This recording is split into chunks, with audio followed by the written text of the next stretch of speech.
Wait a minute. Now, a bunch of you might be too young to remember this man when he was in his prime, cause low-key that song that you just heard the intro from was dropped whilst he was in college. Ladies and gentlemen, welcome to the very best John Wall build you will find on YouTube.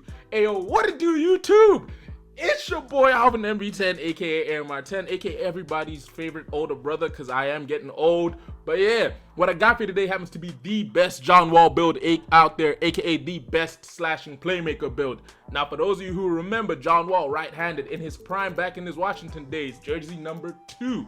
Now, he was the starting point guard, coming in at 6'4" while weighing about 210 pounds, technically 196 when he was drafted, I believe, with a 6'9" wingspan. Now, let me just put it this way. This man was uber athletic. He was the perfect slashing guard, two-way, managed to crash the glass and of course move that ball around like no man's business. The only weakness he had to his gameplay was his shooting capability as well as his health, because obviously a few injuries here and there knocked him off. But hey, it is what it is. In my personal opinion, he still deserves a job in this league. Now, getting straight into the build, as most of you know, we're going to start off with by maxing out the stamina at a 99, because with any guard build, you want your stamina as maximum as you can possibly get it, because, yeah, stamina plays a key part, and as guards, you burn through it quite a bit. Now, as I did say, he was one of the fastest guys out there. Physically, he was gifted, so we decided to give him an 88 when it came to the speed. Originally, I did want to go with a 90, but I couldn't just because of how we had to set up the build in every other aspect. And then Excel-wise, we went with an 85. Now, I did watch some 2K Lab videos, and I do know speed and Excel, they do make a major impact depending on how high you have them. It's just unfortunate that with the builder being the way that it is, this is as high as we could get them whilst keeping the build as true to John as we could. Now, to get all pro contact dunks, we decided to go with a 78 on the vertical, which of course will be paired up with our driving dunk. And then strength-wise, we went with a 50 just so we could have at least bronze clamps. Now, to get through the finishing, as I said, physically and athletically gifted, John Wall was one of the high flyers in the league at its prime, aka the 2010 to 2020 era. In my opinion, is the prime of the NBA just because they were killing it. So we decided to give him an 89 on the driving dunk. Yes, I do know we could have gone for a 92, which allows you to get, 93, which allows you to get those elite contact dunks. But in my personal opinion, having the pros is good enough, because I played quite a bit of 2K here and there, and I am yet to see a man really, I say yet to, I've seen a few people use not the only pro, but use contact dunks in general. But it's only like 20% of the time that you really see people using them, unless you're playing in comp stages where you might see it a little bit more. But even there, people will deter from it due to the fear of you have a big who can block it. Now, not only was he great at finishing at the cup through contact with dunks, he was also great with his layup capabilities. So we decided to go with an 84 here. Obviously, I would have loved to put this up way higher at a 90-something, which would have allowed him to get at least gold slithery. But with the builder being the way that it is, you can only have so much whilst it takes away so little. Now, with this pair up, as you can see, it obviously allows us to finish with silver posterizer, silver slithery, silver precision dunker, as well as silver whistle, Hall of Fame spin cycle and two-step, which you get on every single build, and gold aerial wizard and bunny. And then when it comes to the finishing capabilities with the layups, we of course get gold giant slayer, acrobat, float game, which apparently is one of the meanest badges out there. I'm not gonna lie, I have made a variation of this build where I did put a little bit more shooting, and I will be using float game and scooper a little bit more because I have been hearing these two badges are deadly.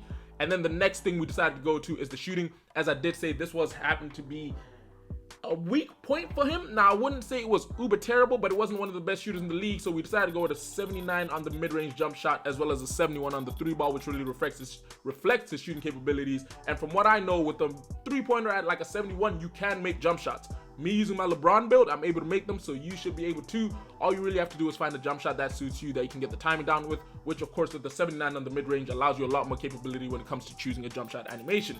Free throw wise, put it at a 72 just because we did have a few extra points. Plus, this does mean if you want to take this build into the Pro-Am or the Rec, you have the capability of being able to knock down free throws. So this is the shooting split we went with. Not one of the strongest out there, but again, this is a John Wall build, so you're not expecting great shooting. What you are expecting is great slashing, great playmaking, really good defense, and a lot of physical gifts. Now, the next thing to mess with, of course, was the playmaking, where we decided to go with a 78 when it came to the initial pass accuracy, because this did mean, as I was saying, we decided to go with a 78 when it came to the pass accuracy, because as you can see, this does allow us to get silver dimer, bronze needle threader, of course, silver relay passer special delivery, bronze touch passer, and of course, silver break starter. Now, I do have a question for some of you. Does anyone really use touch passer? Like, I haven't noticed myself in situations where I've really used it, but hey, let me know if you use it down below in the comments, because personally, I do not use it as of yet. The next thing we decided to go with was the ball handle, where we decided to put this all the way up to an 85. Of course, this is not uber high for an elite guard like John, but the main reason for this was I wanted to keep this as true to him as I could, and it was either we really go heavy on offense, in which case defensively you're a liability, or we try and balance it out a little bit here and there on offense where we can, but then that also does mean defensively you can use the build. So an 83 on the speed of the ball and an 85 when it comes to the ball handle, as well as the speed and the acceleration combo that we do have, means of course that we can get silver blow bys, handles for days, speed booster, unpluckable, gold ankle braces, gold triple strike, and of course bronze killer combos paired up with gold hyperdrive. Now, in my personal opinion, these two setups right here do mean that you still have the capability of being able to blow by defenders. A key thing for being able to blow by defenders is the acceleration, which is why we decided to put it as high as an 85, as well as the speed. So it is what it is. Then defensively, as I said, the build is no slouch. You can take it into comp games, which is why we decided to go with an 81 when it came to the perimeter defense, which of course means that you get bronze clamps, silver 94 feet, silver ankle braces, and then of course bronze challenger, fast feet pick dodger, as well as silver workhorse and gold off-ball pest. And then the next thing I put was a 72 when it came to the steal. Now the thing about this is, if you really wanted to, you could tweak it a little bit and you could put it all on perimeter defense, because my mentality when playing defense is I don't like to jump, basically. When I play defense, I don't like to go for blocks or steals until I know it's a certified situation. So usually if it were me, I'd probably just end up putting the perimeter defense as high as I could and getting yourself something special. But of course, as I said, the way we set out the build to keep it true to John Wall, we decided to go with an 81 when it comes to the perimeter defense. The defensive rebounds only down at a 36 due to how high we put the perimeter defense. And then we put the steal all the way up to about a 72. Actually, I know why that is. That's because I've put a point somewhere that it shouldn't be. But yeah, we'll leave it at a 71. But either way, oh no, I know what it is. It was this. That's what it was. All right, cool. So we put this up to a 72. Then obviously we've got an extra little point that we put on the offensive rebound. Now, as you can see, this is one of the more dynamic builds. Obviously, the weak point here is the shooting, where you might struggle a little bit. But in my personal opinion, if you can get the timings down, you will be able to knock down a bunch of jump shots. Trust me, I saw a Rondo build the other day where someone was knocking down jump shots with a 73 ball, which killed me. So it is what it is. And in my personal opinion, as I say it for like the 50th time, I personally believe the one thing you want to be the lower attributes on happens to be shooting. Hear me out. The only reason is shooting is the one thing whereby if the attributes are weak, your playstyle can still make up for it. And by that I mean, with a slower jump shot, you can still make jump shots based off your timing. But with things like lower pass accuracy, lower defense, lower all that, it's hard to make up for it, because it's not like your timing is going to make up for it defensively. We've all seen smaller guards can easily blow by you. Same thing for pass accuracy. A lower pass accuracy, yeah, you might make a good read, but 2K will hold you out and slow down a pass just so you get a turnover.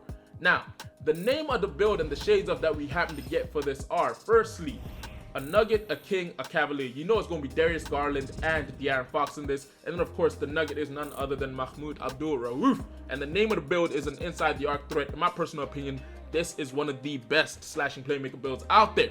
Now, hopefully you guys enjoyed today's video, which if you did, don't forget to do me a favor, go ahead and hit that like button. Don't forget to share the video because it helps with the YouTube algorithm. Drop a comment down below telling me any other builds you want to see. And also hit that subscribe button and turn post notifications on if you're new to the channel.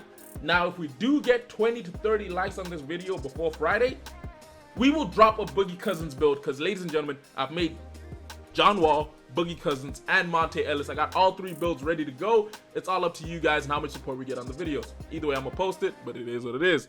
Yeah, it's been your boy Alvin MB10, aka MR10. I'll catch you in a bit.